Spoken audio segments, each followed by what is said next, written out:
it was such an organic type of learning process where not much seemed to be getting done. And obviously what I'd learned from my one-on-one lessons was enough to improve my health, but it had done nothing to really teach me about not end-gaining, not rushing ahead, not trying to achieve an end without fully considering the means whereby of getting there. So I think the first 18 months, maybe even 2 years of my training course, I was frustrated as all heck, excuse me, because I felt like I know all this stuff. I know all this. I wasn't getting anywhere. I didn't think I was learning anything. I just wanted to get out and start proliferating the world with Alexander Technique. And at the end of my second year, I remember well, I left that course for the holidays over Christmas, thinking, look, if something doesn't change in me over Christmas break, I'm not going back.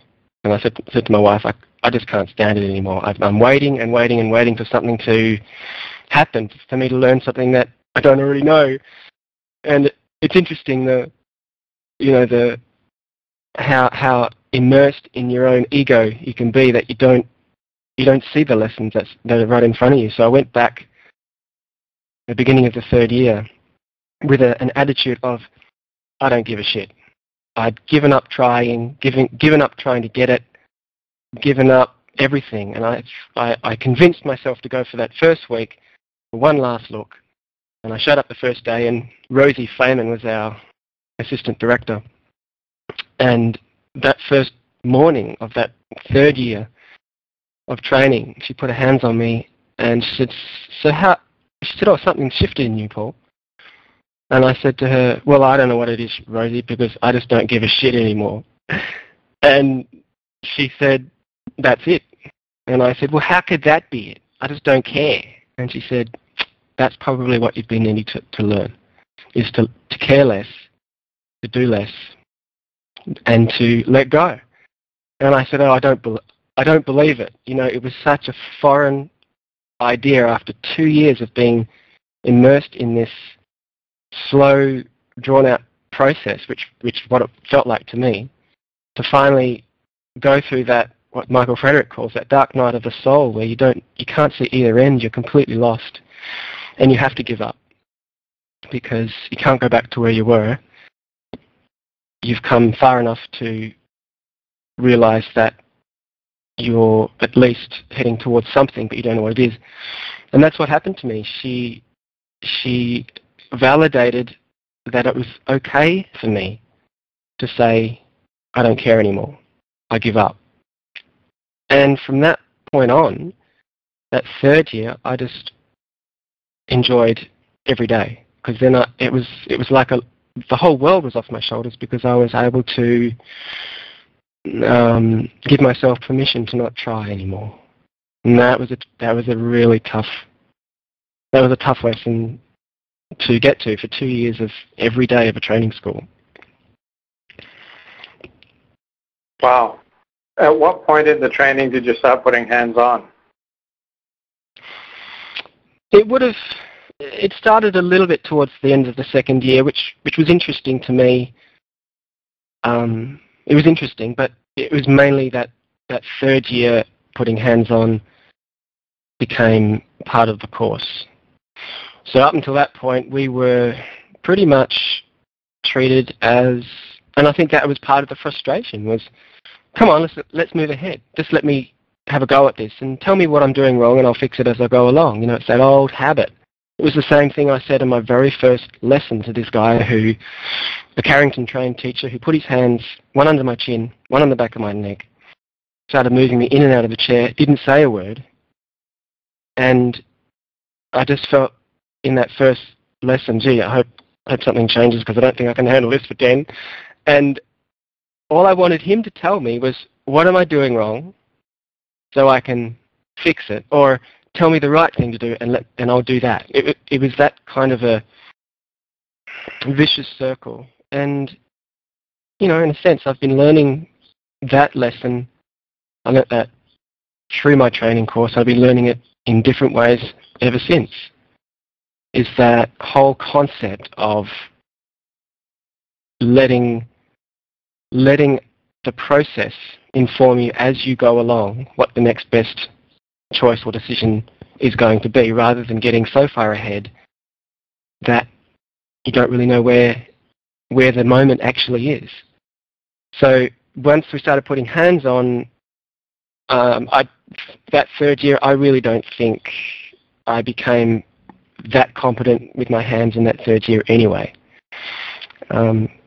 Perhaps it's interesting, perhaps the motivation to learn the Alexander Technique in that 3 years was to get the piece of paper so that I could say, yes, I know what this is about, now I can go and sell it.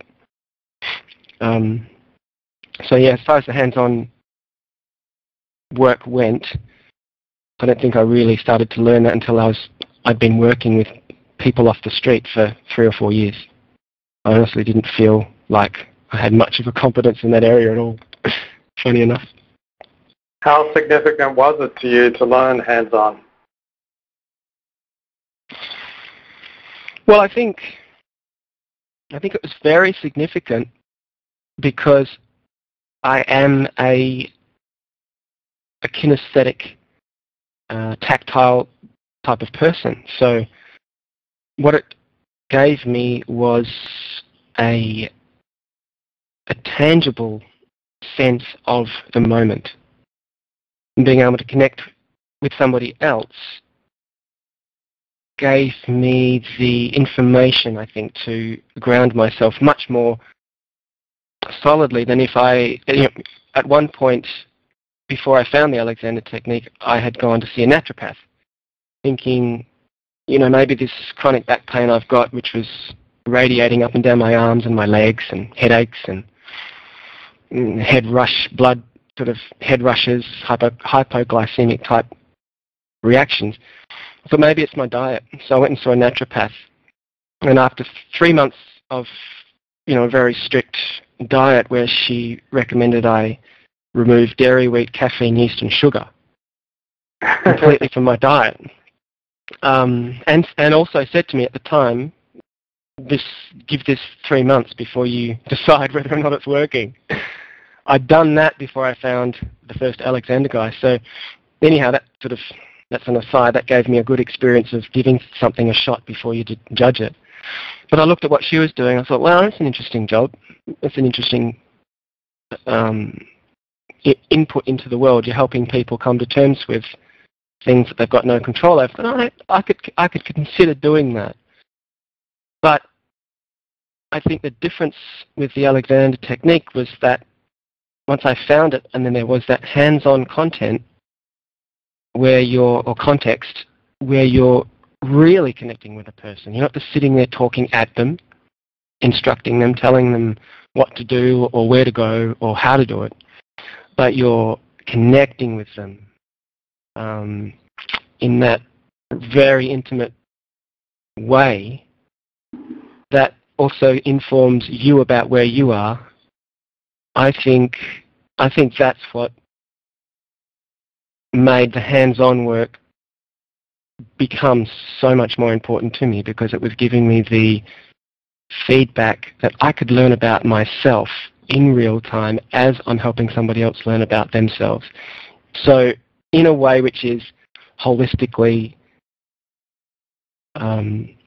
interpreted, if you like. So rather than reading from a book, learning about dairy, wheat and caffeine and all those sorts of things, and gluten, learning it out of a book, applying it yourself, oh yeah, that works for me, I feel good, and then telling other people what to do, I think the hands-on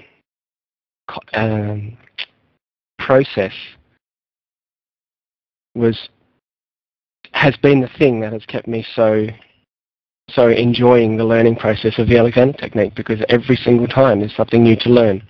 It's not something they're saying to you verbally, oh, I don't like caffeine, or I don't. I mean, I'm comparing it to being a naturopath, but in reality, I think the real-time feedback that you get from working hands-on with somebody is incredible, and I could have gone to psychology, or I could have gone to counselling or something like this, but I just look at that